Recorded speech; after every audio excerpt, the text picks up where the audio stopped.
Hello dear students and welcome to this online lecture series on illumination and electrification of building. We have started unit number 2, that is types of lamp, and in today's lecture, that is in lecture number 3, we are going to discuss topic fluorescent lamp. Before starting today's lecture, let us quickly revise what we have learned in lecture number 2. In last session, we learned about working of arc lamp, types of arc lamp. In that we learned about DC carbon arc lamp and AC carbon arc lamp. We learned about application of arc lamp. Learning outcomes of today's session. After watching this video, student will be able to learn about principle of operation of fluorescent lamp, construction of fluorescent lamp, working of fluorescent lamp, advantages and disadvantages of fluorescent lamp. So, first we will discuss about principle of operation of fluorescent lamp.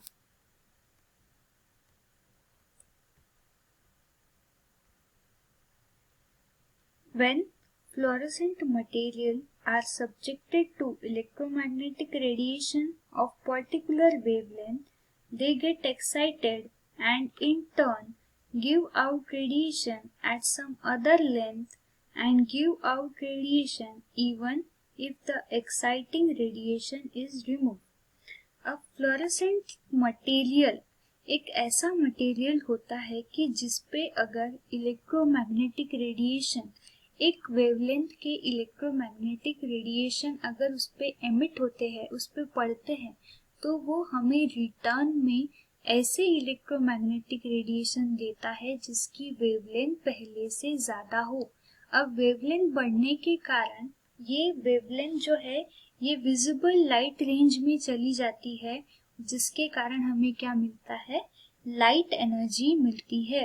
और fluorescent material की एक खास property यह भी है कि एक बार अगर उस पर कोई भी इलेक्ट्रोमैग्नेटिक रेडिएशन दिया जाए और वो अगर उसके बाद एक अदर इलेक्ट्रोमैग्नेटिक रेडिएशन प्रोड्यूस करता है जिसका वेवलेंथ ज्यादा है, तो वो कंटिन्यूअसली वो इलेक्ट्रोमैग्नेटिक रेडिएशन प्रोड्यूस करेगा जिसका वेवलेंथ ज्यादा हो, इवन इफ जो पहले हमने रेडिएशन दिया है वो रिमूव भी करे तो फ्लोरेसेंट लैम्प जो है वो सेम इसी प्रिंसिपल पे वर्क होता है कि जब फ्लोरेसेंट मटेरियल पर इलेक्ट्रोमैग्नेटिक रेडिएशन पड़ते हैं तो वो इन रिटर्न में जो है इलेक्ट्रोमैग्नेटिक रेडिएशन जिसके वेवलेंथ ज्यादा हो वो हमें देता है, और ये इस इलेक्ट्रोमैग्नेटिक रेडिएशन की वेवलेंथ ज्यादा होने के कारण वो हमें क्या देती है, visible light.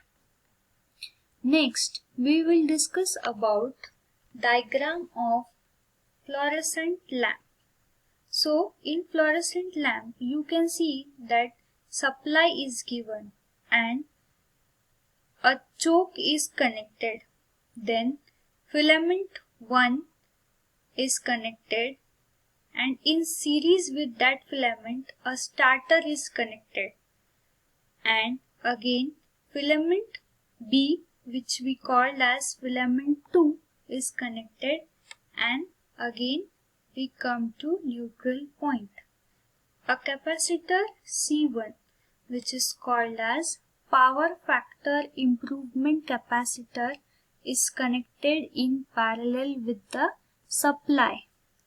Similarly, capacitor C2, which is called as suppress capacitor, is connected in parallel with filament 1 and filament 2.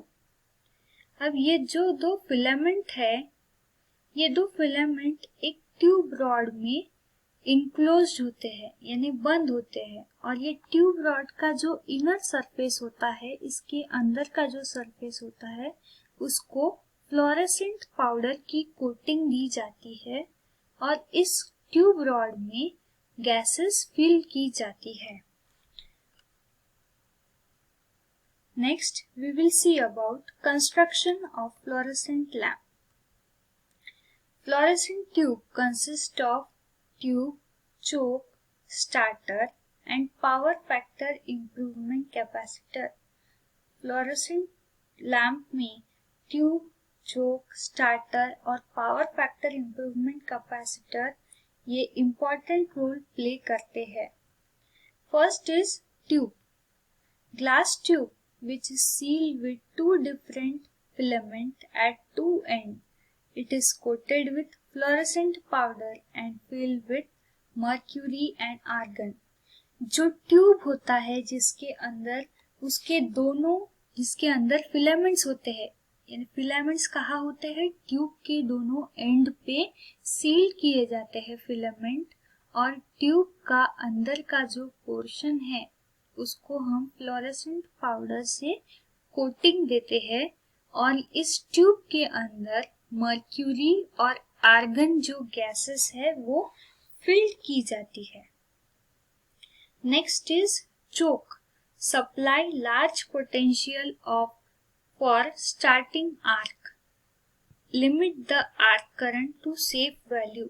अब क्या होता है, गैस को आयोनाइज करने के लिए ट्यूब के अंदर जो गैसेस है उसको आयोनाइज करने के लिए स्टार्टिंग में बहुत ज्यादा पोटेंशियल चाहिए होता है और वो पोटेंशियल प्रोवाइड करने का काम करता है चोक।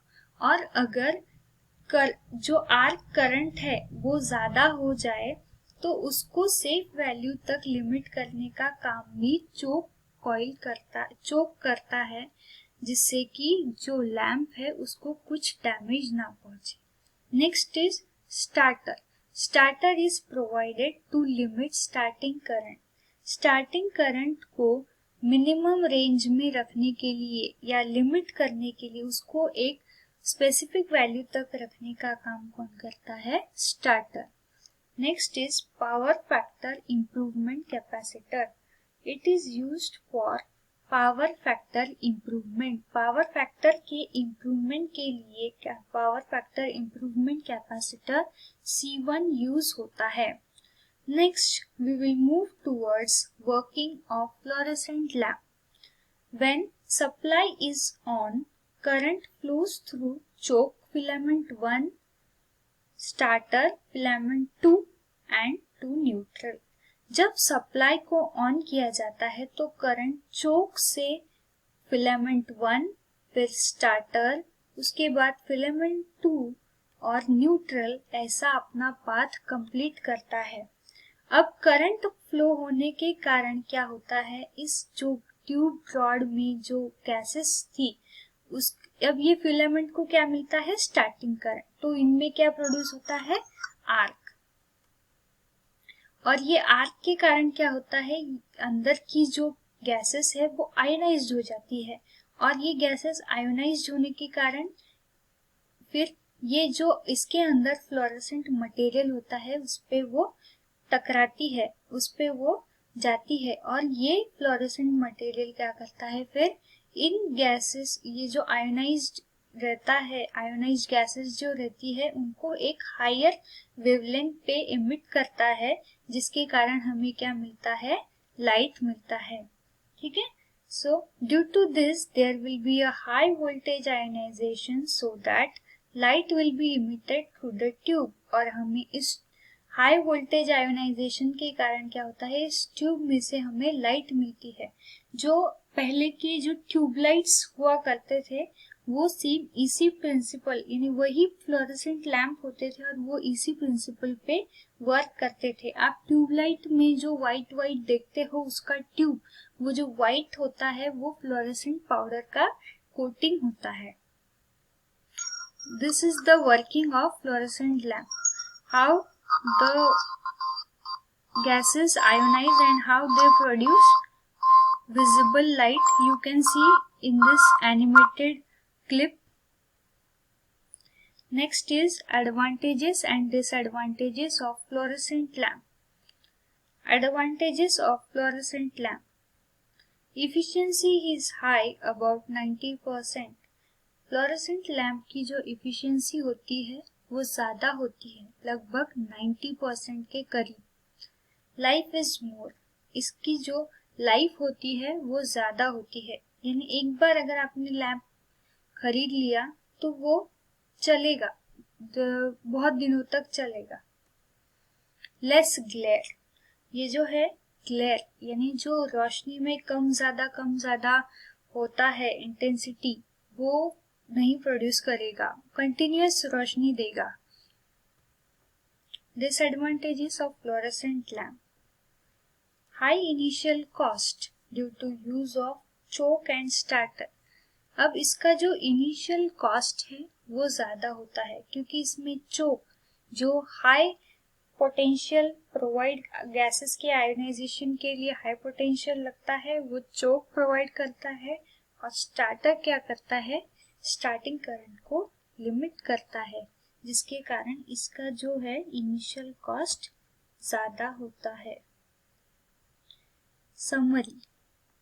So in this session we learned about following things: working principle of fluorescent lamp, construction of fluorescent lamp, working of fluorescent lamp, advantages and disadvantages of fluorescent lamp.